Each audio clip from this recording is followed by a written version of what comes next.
정신과 의사였던 스캇 팩, 그의 대표적인 저서로 꼽히는 아직도 가야 할 길이라고 하는 책의 첫 문장은 이렇게 시작합니다. Life is difficult.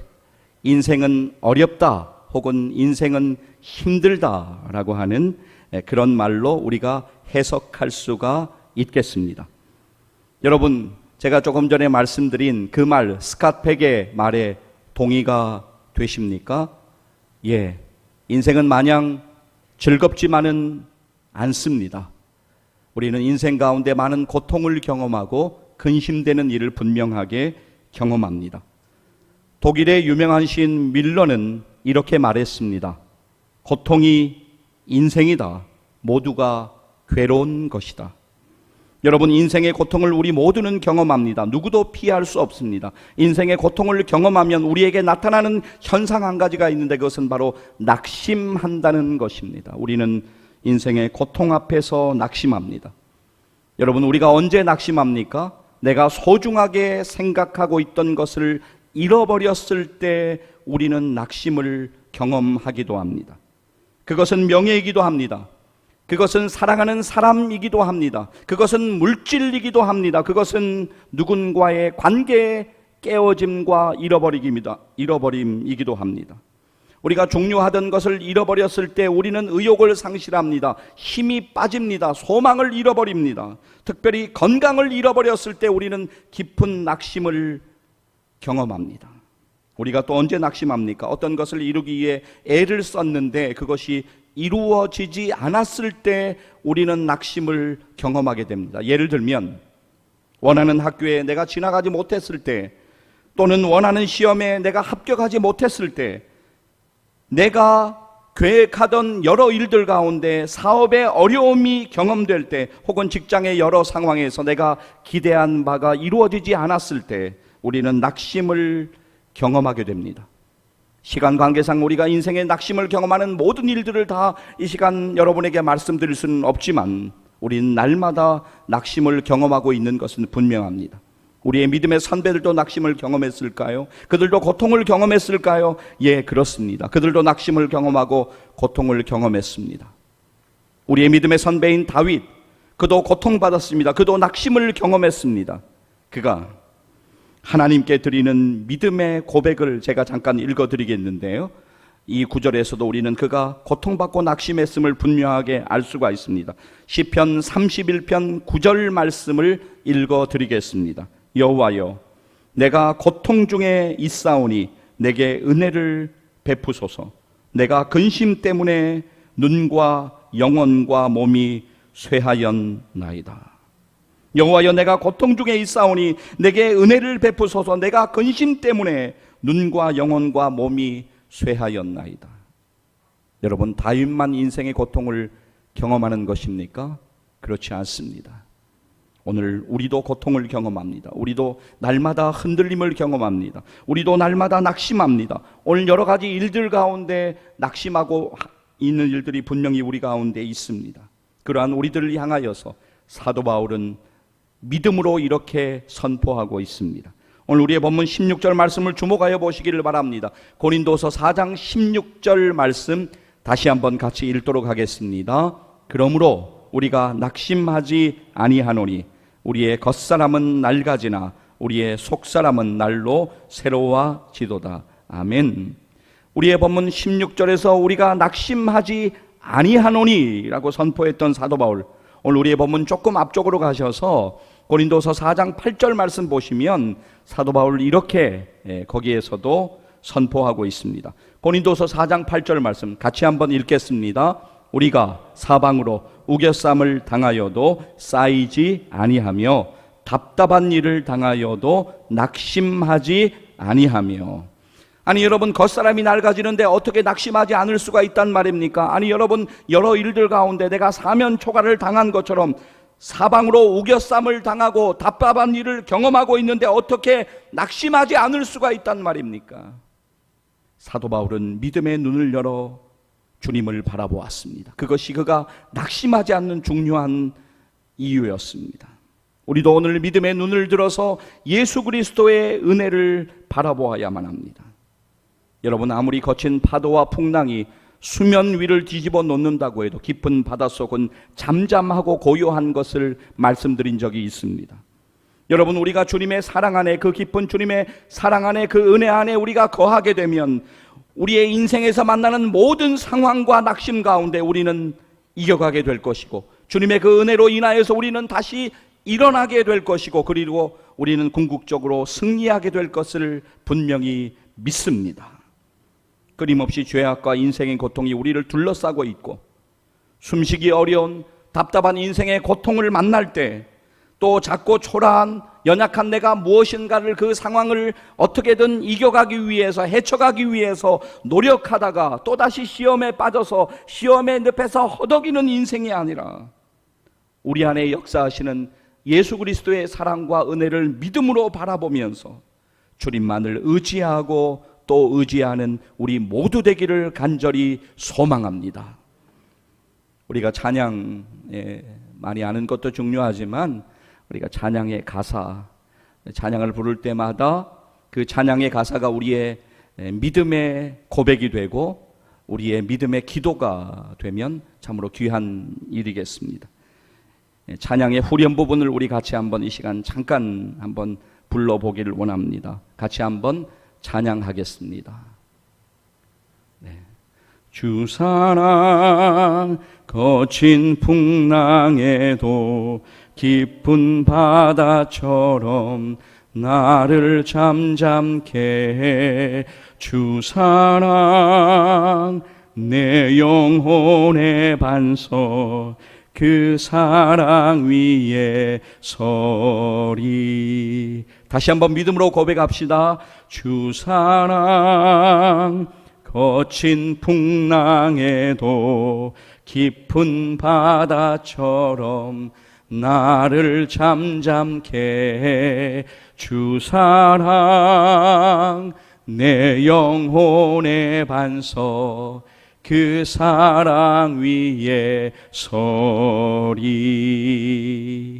할렐루야. 그렇습니다. 주님의 사랑 안으로 우리는 들어가야 합니다. 거기에서 평안을 회복해야 되고 다시 한번 은혜를 회복해야 합니다. 여러분, 하나님의 말씀 우리가 함께 읽을 터인데요, 이 말씀 일평생 가운데 기억하시고 기도할 때마다 끄집어내어 이 말씀 부여잡고 기도했으면 좋겠습니다.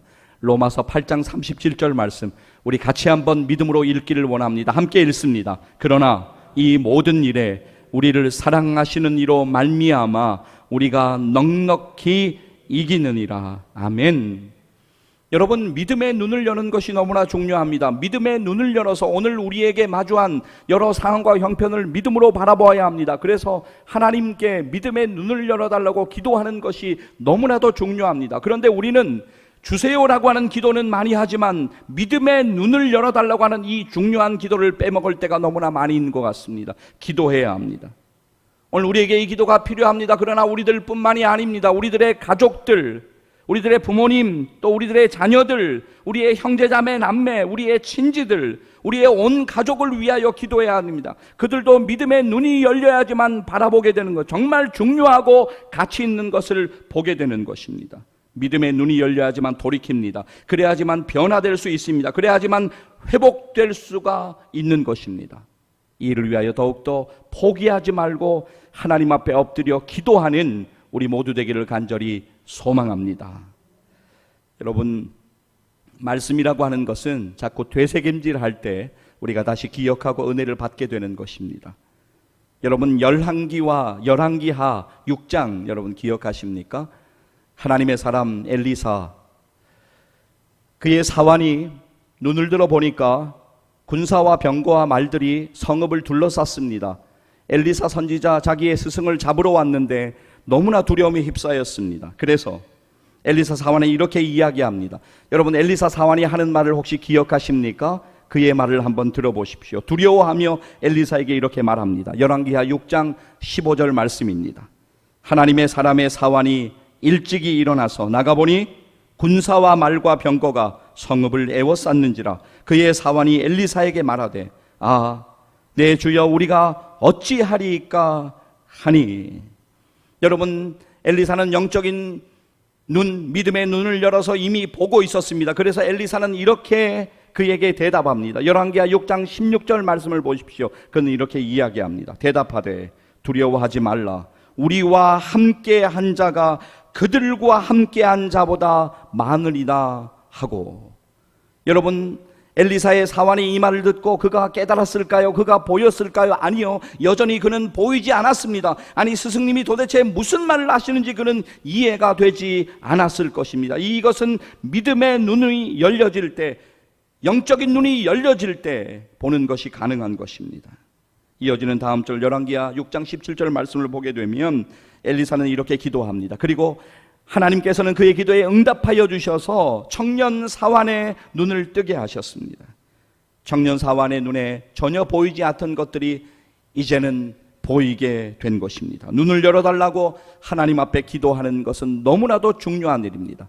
열왕기하 6장 17절 말씀 우리가 같이 한번 읽어봤으면 좋겠습니다. 함께 읽겠습니다.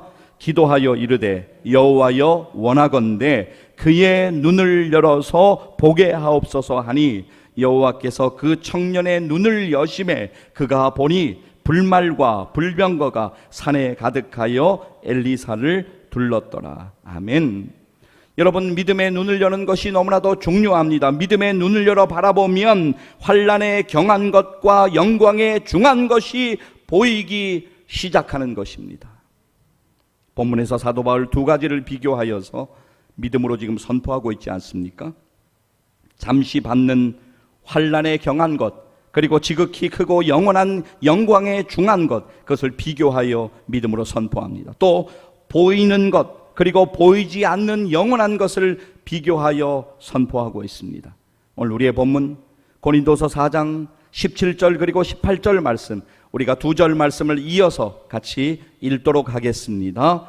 우리가 잠시 받는 환난에 경한 것이 지극히 크고 영원한 영광에 중한 것을 우리에게 이루게 함이니 우리가 주목하는 것은 보이는 것이 아니요 보이지 않는 것이니 보이는 것은 잠깐이요 보이지 않는 것은 영원함이라. 아멘. 사도 바울은 보이지 않는 영원한 것이 있음을 믿었습니다. 그리고 믿음의 눈을 열어서 그것을 소망으로 바라보았습니다. 사도 바울 많은 고난을 당했습니다. 사도 바울뿐만입니까? 우리도 인생에서 많은 고난을 분명히 경험합니다. 상처와 실패와 시련도 피할 수가 없습니다. 그러나 그것이 전부가 아닙니다. 믿음의 눈을 열어 우리는 바라보아야 합니다. C.S. 루이스의 말을 들어보십시오. 그는 이렇게 이야기합니다. 상처, 실패, 시련이 인생의 전부가 아니라는 것입니다. 우리는 현실 저 너머에서 진행되는 하나님의 복된 섭리를 바라보며 살아야 합니다. 하나님의 말씀 한 절 보기를 원합니다. 로마서 8장 18절 말씀입니다. 이 말씀도 꼭 기억하시고 믿음으로 날마다 붙잡으시기를 바랍니다. 우리 로마서 8장 18절 말씀 함께 우리가 읽었으면 좋겠습니다. 함께 읽겠습니다. 생각하건대 현재 고난은 장차 우리에게 나타날 영광과 비교할 수 없도다. 아멘. 다시 한번 우리 읽도록 하겠습니다. 생각하건대 현재 고난은 장차 우리에게 나타날 영광과 비교할 수 없도다. 할렐루야.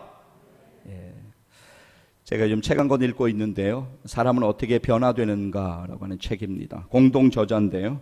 저자인 폴 트립과 티모티 레인. 우리가 인생에 많은 고통과 고난을 만나는데 특별히 우리가 육신의 연약함을 경험하고 있을 때, 육체의 고통을 당할 때 우리가 낙심한다라고 이야기하면서 우리들에게 이렇게 그는 권면하고 있습니다. 그의 말을 잠깐 들어보십시오. 우리는 자신이 항상 건강해야 하고 신체적인 고통은 잠시여야 한다고 가정하고는 한다. 그러나 육신에 소망을 두는 것은 지혜롭지 못하다. 우리 인생에서 제일 소중한 것은 육체가 아니라는 사실이 얼마나 큰 차이를 만드는가. 비록 좋지 않은 건강이 인생을 어렵게 할지라도 그것은 우리의 정체성, 우리의 의미와 목적, 우리의 기쁨 또는 우리의 개인적인 평안을 빼앗지 못한다. 그리스도와의 영원한 연합을 인식하면서 육체적인 고통에 반응할 때 우리는 바울처럼 말할 수 있을 것이다. 겉사람은 낡아지나 우리의 속사람은 날로 새로워지도다. 우리의 육체적인 상태가 어떻든 우리는 매일 아침 새로운 자비로 말미암아 강건해지고 하나님의 사랑으로 용기를 얻으며 성령님에 의해 힘이 충전된다. 예, 그렇습니다. 사랑하는 여러분, 오늘 여러 가지 인생에 많은 일들이 있습니다. 우리의 육신에 연약함이 있을 수도 있습니다. 여러 일들 때문에 여러분 근심하고 계실 것입니다. 그러나 우리 오늘 다시 믿음으로 주님을 바라보아야 합니다. 여러분, 세상은 참으로 빠르게 변하고 있습니다. 세상만 변합니까? 사람들도 변하고 있습니다. 사람의 말도 변합니다. 그리고 세상은 날마다 많은 소리를 쏟아내고 있습니다. 우리는 그 소리에 고스란히 영향을 받고 그 소리에 흔들립니다. 세상은 흔들리고 사람들도 변하고 있지만 영원토록 변치 않으시는 예수 그리스도만 바라보시기를 간절히 축복합니다. 우리 함께 찬양을 잠시 부르기를 원하는데요, 믿음으로 함께 좀 고백했으면 좋겠습니다. 함께 믿음으로 고백하시겠습니다. 세상은 들리고 사람들은 변하여도 나는 주를 섬기리. 주님의 사랑은 영원히 변하지 않네. 나는 주를 신뢰해. 다시 한번 우리 고백합시다. 세상은 들리고 사람들은 변하여도 나는 주를 섬기리. 주님의 사랑은 영원히 변하지 않네. 나는 주를 신뢰해. 믿음은 들리고 사람들 주를 떠나도 나는 주를 섬기리. 주님의 나라는 영원히 쇠하지 않네. 나는 주를 신뢰해. 오직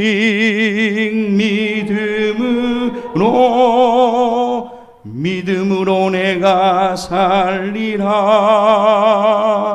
오직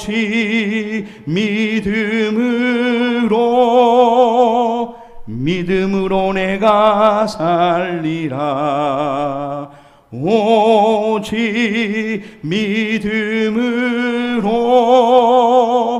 믿음으로 내가 살리라. 오직 믿음으로 내가 살리라. 할렐루야. 남은 생에 믿음으로 살기를 소망합니다. 정말 그렇게 소망하고 결단하는 주일 되었으면 좋겠습니다. 여러분, 우리가 바라보아야 하는 한 분, 예수 그리스도는 우리의 길이요 진리요 생명이십니다. 그분의 인도하심을 따라갈 때 우리는 영원한 생명을 얻습니다. 그분의 인도하심을 따라가는 삶이 가장 복된 인생인 것을 우리는 날마다 기억해야 합니다. 요한복음 14장 6절 말씀 우리 믿음으로 함께 읽도록 하겠습니다. 함께 읽습니다. 예수께서 이르시되 내가 곧 길이요 진리요 생명이니 나로 말미암지 않고는 아버지께로 올 자가 없느니라. 아멘. 한 무명의 그리스도인이 이런 말을 했습니다. 마음의 닻을 진리에 고정하면 어떤 풍파에도 소망과 평안을 잃지 않는다. 그렇습니다. 오늘 우리가 진리에 우리를 고정하고 있는가, 우리가 무엇을 바라보고 있는가 라고 하는 것 너무나도 중요합니다. 여러분 가운데 운전을 하시는 분들은 자동차를 운전할 때 브레이크가 파열되거나 고장난 상태에서 운전을 한다는 것이 얼마나 어려운 일인가, 아니 얼마나 위태한 일인가 여러분들 너무나도 잘 아실 것입니다. 여러분의 일상이 아무리 바쁘고 분주하시지만 잠시 멈추어야 합니다. 그리고 우리를 돌아보아야 합니다. 그리고 주님을 바라보아야 합니다. 여러분, 지리산에 겨울 풍경이 참 아름답다고 합니다. 눈 덮인 겨울 지리산 산행을 마친 사람에게 이렇게 누군가가 물었다고 합니다. 무엇을 보셨습니까? 아마 질문을 던진 그 사람은 이런 대답을 기대하고 질문했을 것입니다. 네, 겨울 지리산 풍경이 너무 아름다웠습니다. 저 멀리 눈 덮인 반야봉도 보았고요. 천왕봉 정상에서 바라본 지리산 능선은 참으로 잊지 못할 아름다움이었습니다. 그런 대답을 기대하던 사람에게 그 사람은 이렇게 대답했다고 합니다. 눈과 진흙이 범벅이 된 앞사람 신발을 보았습니다. 그는 그 겨울의 아름다운 지리산을 횡단하는 것을, 그 등산을 잘 마치게 되었지만 너무나 안타깝게도 그는 앞사람의 발을 보면서 그렇게 그 앞사람을 따라가느라고 겨울 지리산의 아름다운 풍경은 보지 못했던 것입니다. 사랑하는 여러분, 우리가 숲의 아름다움을 보기 위해서는 멀리서 볼 필요가 있습니다. 내 관점으로 자꾸만 무엇을 바라보니까 거기에서 문제가 생기는 것입니다. 내 관점이 아니라 믿음의 눈을 열어 하나님의 관점으로 우리의 인생의 문제를 바라보기를 간절히 소망합니다. 여러분, 잠시 멈추어야 합니다. 내가 올바른 방향으로 가고 있는가 멈추어서 돌아보아야 합니다. 그리고 반드시 점검하고 돌이켜야 합니다. 제임스 골 우리에게 이렇게 말합니다. 매일의 바쁜 일상에서 그리스도께 초점을 맞추기 위해 일시정지 버튼 누르기를 잊지 말라. 오늘 우리의 신앙생활에 균열이 생기고 기쁨이 사라지고 감사가 식어지고 우리의 인생의 근심이 우리를 가득 채울 때, 또 우리가 지치고 우리가 오늘 기도의 자리를 떠나 있고 영적인 힘을 잃어버렸다면 그 이유는 주님을 내 인생의 주인으로 모시고 살지 못하기 때문입니다. 여러분, 오늘 무엇을 바라보고 계십니까? 여러분이 오늘 문제를 바라보면 바라볼수록 그 문제에 빠져서 허덕일 수밖에 없습니다. 문제가 더 크게 보입니다. 그러나 우리의 남은 생에 우리의 문제의 해결자 되시는 예수 그리스도, 그분을 믿음으로 우리가 바라본다면, 그리고 그분을 내 인생의 주인으로 다시 회복한다면 우리는 주님의 놀라운 은혜를 경험하게 될 것을 믿습니다. 사랑하는 여러분, 오늘 코로나의 상황과 찜통 더위 가운데서 얼마나 수고가 많으십니까? 여러분, 가만히 한번 돌아보세요. 20년 전에는 여러분이 바쁘지 않고 피곤하지 않으셨는지? 아니에요. 10년 전에는 어떻습니까? 그럼 코로나가 우리에게 이런 어려움으로 다가오기 전에, 2년 전에, 3년 전에는 여러분 어떠셨습니까? 그때는 인생의 시간이 그냥 마냥 한가하고 평안하기만 했습니까? 그렇지 않습니다. 여전히 그때도 분주하고 피곤한 인생을 사셨습니다.